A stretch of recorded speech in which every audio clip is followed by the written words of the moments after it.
maraming Pilipino ay hindi naman naghahanap ng magarbong bahay. Ang mahalaga ay magkaroon ng sariling bahay.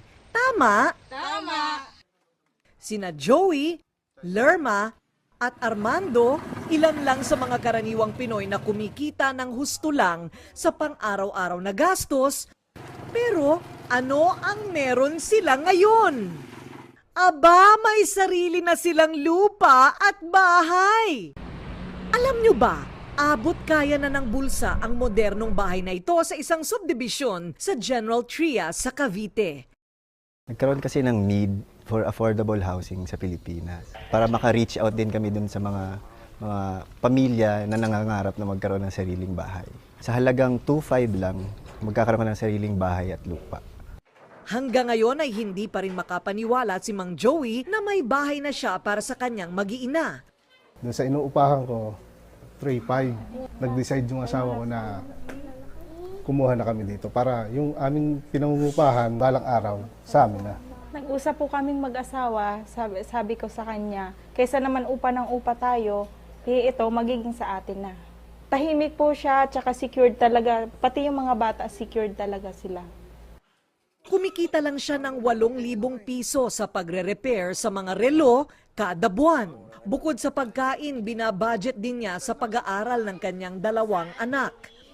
Si Lerma naman na tubong Iloilo, buwis buhay naman ang trabaho. Isa siyang lady guard sa isang establishmento. Kinuha ko naman siya kasi once na nakikitira ka lang dito sa Manila, mahirap. Pangarap talaga ng lahat na magkaroon ng sariling tahanan eh. Kaya ayan, komportable ka na yung inuwian mo ay sarili mo. Si Armando, tricycle driver. Kahit buong araw o gabi man daw siya mamasada, hindi pa rin niya maiipon ng pera para magkaroon ng sariling bahay. At laging butas ang bulsa niya sa kababayad sa upa sa bahay. Lagi po kaming nangungupahan, matagal din po kaming nangupahan, 10 taon. Masaya kasi siyempre nakapagpundar ako ng sarili ko para sa mga anak ko, para na rin sa asawa ko. Saka malapit na rin sa school na kung sakaling ang mga bata sa pag-aaral. At bilang tugon sa dumaraming populasyon na walang matirhan, naisipan ng isang real estate company na buksan ng oportunidad sa ating mga kababayan na makamit ang pinapangarap na bahay at lupa. Kung ang buwanang kita mo lang ay 8,000 piso pataas, akalain nyo pwede ka na palang magkabahay ngayon. Ang bahay ay simbolo ng tagumpay kung saan ay mabibigyan mo ng sariling tahanan ang iyong pamilya. 2,500 pesos lang ang buwanang hulog mo. Heto na ang modernong tahanan. Laking pasasalamat ni na Mang Joey, Lerma at Armando na sa wakas ang pera na kanilang pinaghirapan may pinatutunguhang magandang bahay.